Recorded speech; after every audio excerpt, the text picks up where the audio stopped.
Assalamualaikum warahmatullahi wabarakatuh. Salam, Om Swastiastu, Namo Buddhaya, Salam Kebajikan. Kami di sini ingin mempresentasikan tentang green hydrogen sebagai bahan bakar masa depan di Indonesia.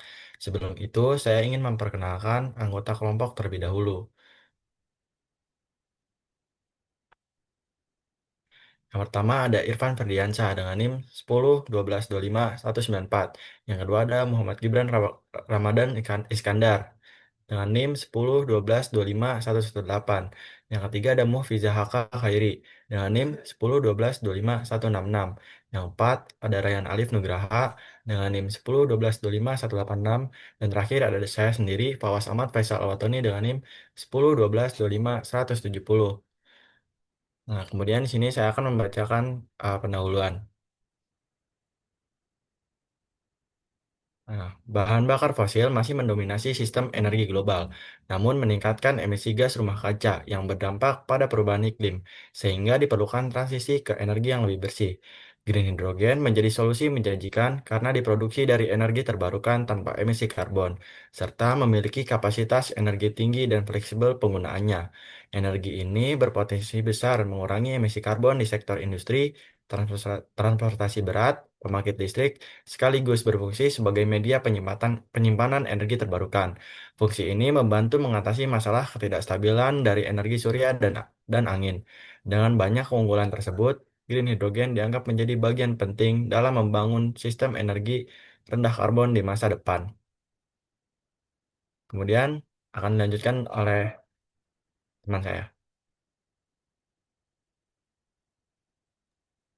Oke, lalu selanjutnya saya akan menjelaskan bagaimana tujuan dari penelitian atau pembahasan kami. Di sini tujuan kita adalah menjelaskan potensi dan implementasi green hydrogen sebagai solusi energi bersih masa depan di Indonesia. Nah, di sini fokus utama kami adalah mengupas tuntas bagaimana potensi besar yang dimiliki Indonesia dalam mengembangkan green hydrogen. Kami ingin menunjukkan bahwa green hydrogen bukan sekedar teknologi baru, melainkan solusi nyata bagi Indonesia untuk energi bersih yang akan menggerakkan masa depan Indonesia untuk menjadi yang lebih hijau. Selanjutnya, lalu di sini eh, metode yang kami gunakan adalah studi literatur dengan mengumpulkan berbagai sumber yang membahas green hydrogen, khususnya terkait pengembangan potensinya dalam menjawab pertanyaan penelitian. Di sini kami mengumpulkan, membedah, dan menyatukan berbagai sumber data terpercaya mulai dari jurnal ilmiah hingga laporan kebijakan energi. Ini kami lakukan khusus untuk memastikan bahwa jawaban dari pertanyaan penelitian kami itu didasarkan pada data yang kuat dan relevan. Selanjutnya akan dilanjutkan oleh Mufiza Haka. Oke, sebelumnya terima kasih pada Gibran. Pada bab kedua yang berisi pembahasan, saya akan menjelaskan yaitu 2.1 tentang pengembangan green hydrogen di Indonesia. Yang pertama yaitu definisi green hydrogen. Green hydrogen adalah hidrogen yang diproduksi melalui proses elektrolisis air dengan menggunakan energi terbarukan seperti tenaga surya, angin, dan panas bumi. Proses ini tidak menghasilkan emisi karbon, sehingga green hydrogen dikategorikan sebagai sumber energi bersih dan ramah lingkungan. Yang kedua, kondisi produksi green hydrogen global.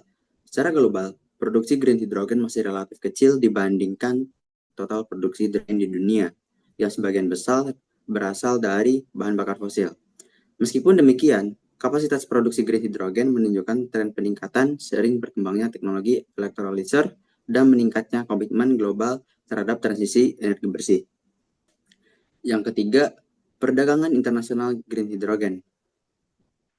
Green hydrogen dan produk turunannya mulai dipandang sebagai komoditas strategis dalam perdagangan energi internasional. Negara dengan potensi energi terbarukan yang besar berpeluang menjadi eksportir green hydrogen ke negara dengan permintaan energi tinggi, sehingga membentuk rantai pasok energi bersih global. Yang keempat, posisi strategis Indonesia. Indonesia memiliki posisi strategis dalam pengembangan green hydrogen karena didukung potensi energi terbarukan yang sangat besar dan beragam. Kondisi geografis ini memberikan peluang bagi Indonesia untuk menjadi produsen dan pemasok green hidrogen di kawasan regional maupun global. Yang kelima, kondisi konsumsi dan produksi hidrogen di Indonesia saat ini. Pada saat ini, konsumsi hidrogen di Indonesia masih didominasi oleh hidrogen berbasis fosil, yang digunakan terutama pada industri pupuk, amonia, dan kilang minyak. Produksi green hidrogen masih terbatas dan sebagian besar berada pada tahap awal pengembangan. Yang keenam, pengembangan awal green hidrogen di Indonesia. Pengembangan green hydrogen di Indonesia telah dimulai melalui proyek percontohan dan pembangunan fasilitas produksi berbasis energi terbarukan. Salah satu contohnya adalah inisiatif PT PLN dalam pengoperasikan green hydrogen plant dan membangun infrastruktur pendukung. Yang terakhir, proyeksi masa depan green hydrogen di Indonesia. Untuk kedepannya, green hydrogen di Indonesia diproyeksikan mengalami pertumbuhan yang signifikan seiring peningkatan kebutuhan energi bersih dan dukungan kebijakan nasional. Indonesia berpotensi tidak hanya memenuhi kebutuhan domestik, tetapi juga menjadi eksportir green hydrogen dalam pasar energi bersih global. Next. Pada 2.2, kita akan bahas tentang studi keberhasilan green hydrogen di Indonesia. Yang pertama, pengoperasian green hydrogen plant oleh PLN. PLN sudah berhasil mengoperasikan green hydrogen plant pertama di Indonesia yang menggunakan energi terbarukan seperti tenaga surya dan panas bumi. Ini menunjukkan bahwa pengembangan green hydrogen di Indonesia sudah masuk ke tahap penerapan nyata. Yang kedua, kapasitas produksi green hydrogen. Fasilitas ini mampu memproduksi sekitar 51 hidrogen hijau per tahun. Hidrogen tersebut digunakan untuk mendukung operasional pembangkit listrik dan sekaligus membangun ekosistem hidrogen nasional. Yang ketiga, dampak terhadap pengurangan emisi. Keberadaan green hydrogen plant ini membantu mengurangi emisi karbon karena menggantikan energi berbasis fosil dan berdampak emisi gas rumah kaca bisa ditekan hingga ribuan ton karbon dioksida setiap tahunnya. Yang keempat, peran dalam transisi energi. Keberhasilan ini menunjukkan bahwa green hydrogen bisa menjadi salah satu solusi energi bersih yang mendukung transisi energi dan target keberlanjutannya nasional di Indonesia. Yang kelima, pemanfaatan panas bumi di Kamojang. PLN juga mengembangkan green hydrogen dengan memanfaatkan energi panas bumi di PLTP Kamojang.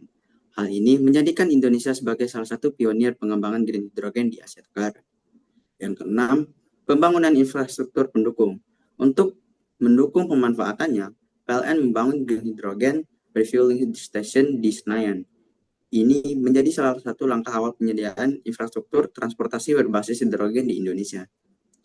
Yang terakhir, integrasi sistem yang terencana. Secara keseluruhan, pengembangan ini menunjukkan bahwa Indonesia sudah mulai menyiapkan green hydrogen secara terencana, mulai dari sumber energi, proses produksi, hingga infrastruktur pendukungnya. Untuk selanjutnya, akan dibacakan oleh teman saya.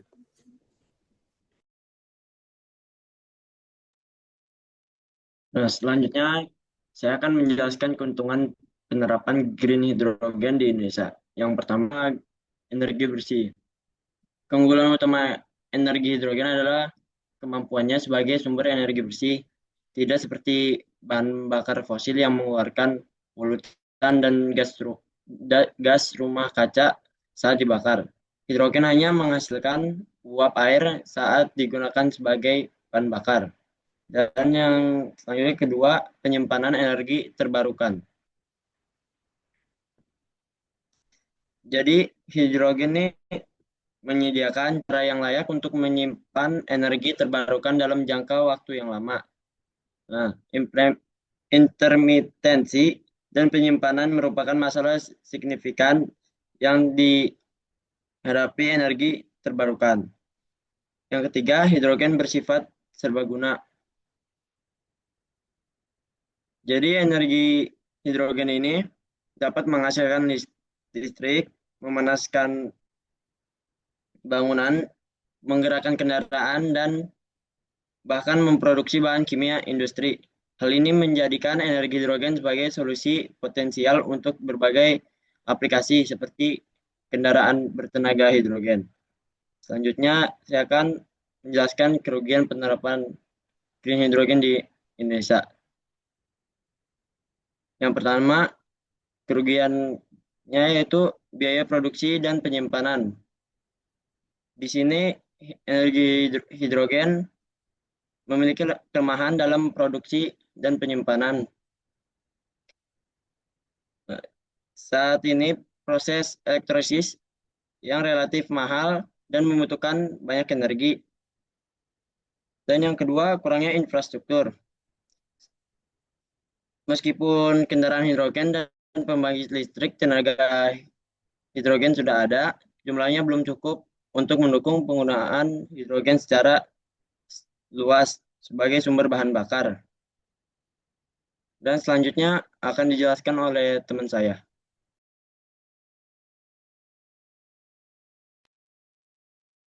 Oke, baik. Jadi kesimpulannya adalah green hydrogen memiliki peran strategis sebagai energi bersih dalam mendukung transisi menuju sistem energi rendah karbon, terutama di tengah tingginya ketergantungan pada bahan bakar fosil yang memicu peningkatan emisi gas rumah kaca.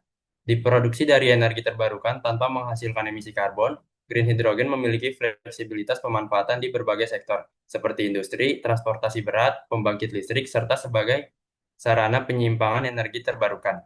Indonesia memiliki peluang besar dalam pengembangan green hydrogen karena didukung potensi energi terbarukan yang melimpah dan mulai menunjukkan penerapan nyata melalui inisiatif PT PLN.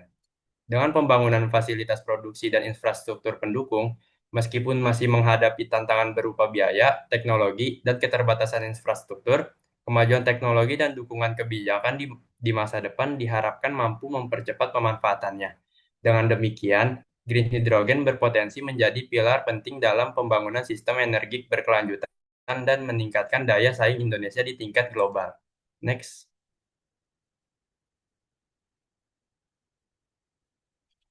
Demikian pemaparan mengenai green hydrogen sebagai bahan bakar masa depan di Indonesia. Semoga materi ini dapat menambah wawasan dan menjadi bahan pertimbangan dalam mendukung transisi energi yang berkelanjutan. Terima kasih atas perhatiannya.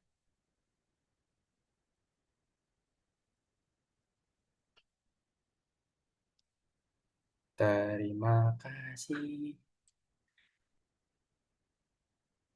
Terima kasih.